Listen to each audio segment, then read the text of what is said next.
Welcome to CoursePider.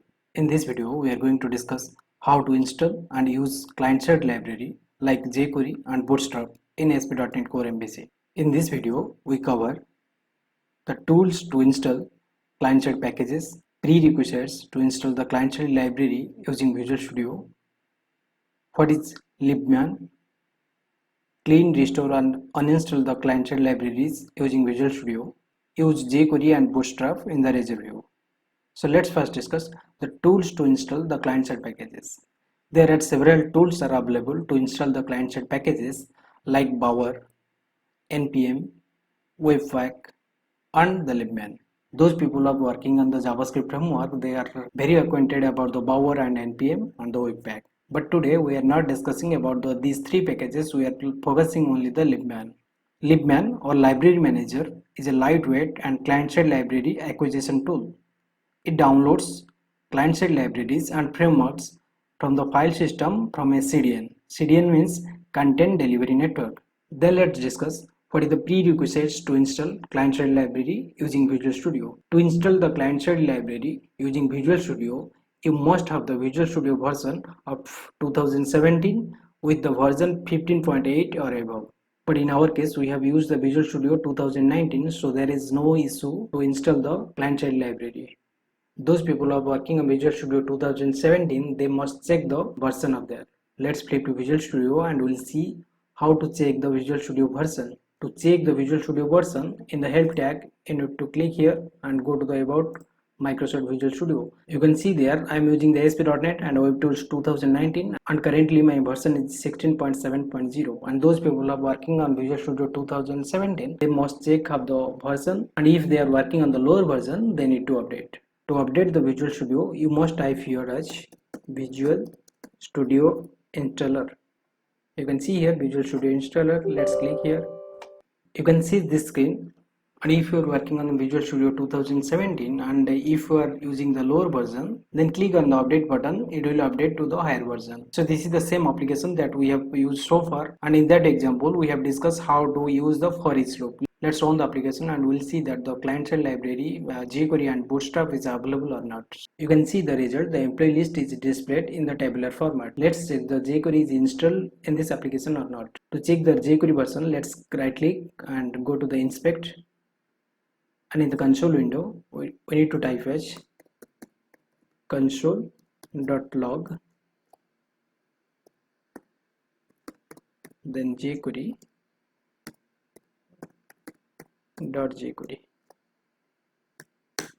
You can see that there is a straightforward error, jQuery is not defined. That means the jQuery is not installed in this application. So let's add the client-side library like jQuery and Bootstrap into our application. To install the client-side library into our application, right click on the project, click on the add button, and here you find as client-side library. Click on that.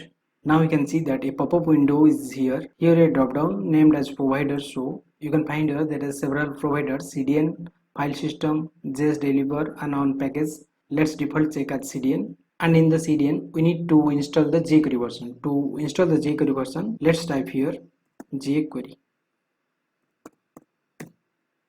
You can see that the jQuery and the corresponding jQuery file are found here. We need to install only the jQuery version, so let's click here. You can see that the by default the latest version of jQuery is selected. Here also you can find two radio buttons. One is include all the library files, or you can choose specific files. According to your choice, you can check that. Let's select include all library files. Also another thing is that you can downgrade or upgrade your jQuery version here. Let's remove this, and here we need to type as @ Whenever we type the @ a drop down window will come, and here we need to select the jQuery version according to our requirement. So it is recommended always use the latest version, so we need to select jQuery version of 3.5.1, and you can see that there is a target location www.root lib then jQuery. You can see that there is a folder name is www.root where all the static files are stored in the ASP.NET Core MVC application. If you are new to the static files, then we have already created a video how to get the static file in ASP.NET Core MVC application. The video link is shared on the iTab as well as on the description box. You can go there and find then how to deal with the static files in ASP.NET Core MVC application. This CDN will create a lib folder, and inside the lib folder the jQuery version is found there. Let's install this. You can see that after installing the client-side library of jQuery, a new file is created inside our root folder, that is libman.json. And also in the www root folder, a lib folder is created, and inside that the jQuery folder is created, and whenever navigate to the jQuery folder, you can find the jQuery.js. So let's first understand what is the libman.json file. Libman.json is a library manager manifest file. You can see that in the manifest file, we have an entry for the jQuery version that we have just installed. Let's install the Bootstrap version, then we'll go through the details about the libman.json. Right click on the project, then add client-side library. Here also we type as Twitter Bootstrap. Let's select it. You can see that the current Bootstrap version is 4.5.2. If you want to downgrade your version, you just need to type here @ You can see that a drop down window will come and you can select your version. For now, let's make the higher version and install this. You can now see the Twitter Bootstrap is created, and here the CSS and the corresponding JS also placed. And also another thing is that change in the libman.json, whenever you added the Bootstrap version, automatically in the library the Twitter Bootstrap and the version is added in the libman.json. Then understand how it is added on that. Well, because of the libman.json is a manifest file, that means whatever we add or change in the client-side package, then it reflects automatically. Also, you can directly edit in the libman.json. Suppose we want to downgrade or upgrade our version, so you need to type here as @ let's 4.5.0. You can select here, you can save that. You can now see the Twitter Bootstrap is gone out and another file is to be installed. Let's make as 4.5.2 again. Let's save it.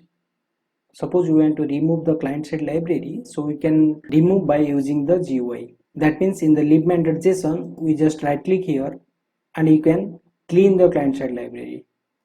Let's clean the client-side library. You can see that after cleaning the client-side library, both the jQuery and the Twitter Bootstrap folder is gone out in the www root folder. If you want to restore this, just simply right click and you can select here restore client-side libraries. You can see that on the lib folder both the jQuery and the Twitter Bootstrap will come again. Also, you can remove from the manifest file also. Let's remove the Bootstrap here. So cut here and save that. You can see that now the Twitter Bootstrap is gone out. Let's Ctrl Z and save again. You can now see the Twitter Bootstrap is installed again in our application. Apart from this, also we can downgrade and upgrade the version using this yellow light icon. You can see that we can uninstall here directly. We can uninstall. Let's Ctrl Z. You can see that currently the Bootstrap version is 4.5.0. Let's make to update using this light button. So let's click here and go for the check for updates. You can see here now a stable version will come, Twitter Bootstrap 4.5.2. Let's select here, then save this. Now the 4.5.2 Bootstrap is updated into our application. So this is about how to clean, how to restore, and how to uninstall the client-side library package. This client-side library package, that means jQuery and Bootstrap, into our application. Open the index.cshtml. First we need to check how to use the jQuery. To add the jQuery, expand it and drag and drop here. You can see here that jQuery.js is added here. Accordingly, let's add the Twitter Bootstrap CSS. Now the bootstrap.css also added into our application. Let's run the application and we'll see the jQuery version is working or not. You can see now the jQuery version and the Bootstrap version is added into our application, but in the HTML table there is no bootstrapping is added automatically, so we need to add in the table. Let's first understand how to check the jQuery version. To check the jQuery version, right click and go to the inspect, go to the console window. We need to type here as console.log, then jQuery.jQuery. Hit enter. You can see that now the jQuery version is 3.5.1 is showing. So that means we confirm that the jQuery is working. Let's change on the HTML table with adding some bootstrap and see that this bootstrap is working for us or not. First we need to add the div class. The class is container. You can see that the straightforward the Visual Studio Intelligence is working perfectly. Let's end here, and here we need to add a div class with column MD6.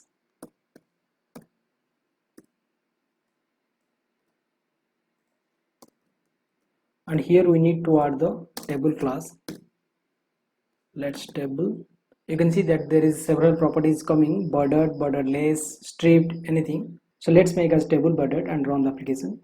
You can see that now the bootstrap is working perfectly. You can see that the table is go deeply, so let's add some margin top, and this table convert to the table dark using the bootstrap. For the margin top, we need to type first margin top empty for the short form, then empty 5. That means margin top 5 is dark. Let's run the application and we'll see that the table dark and the margin top property is working or not. You can now see everything is working fine. The margin is top 5 is working perfectly, and also the bootstrap table with the dark property is working for us. So in this way you can use the bootstrap. Also we can use the bootstrap card instead of HTML table. For now let's comment this code, and I have written a bootstrap card code already. So let's copy this and let's paste here. You can see we have taken a class as card with bootstrap property, and we have fixed a style with 400 pixel, and we have used a image, and this image is placed on the images folder with user.png, and this png is to display it on that card. And also we have used the title with the text. Let's run the application and we'll see the bootstrap card is working perfectly or not.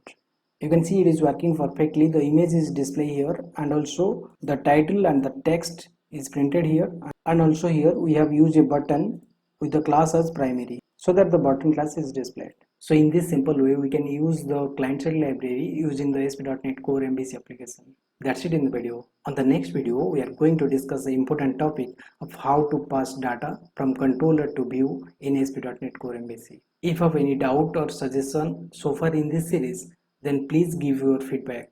Do like and subscribe this channel. Thanks for watching.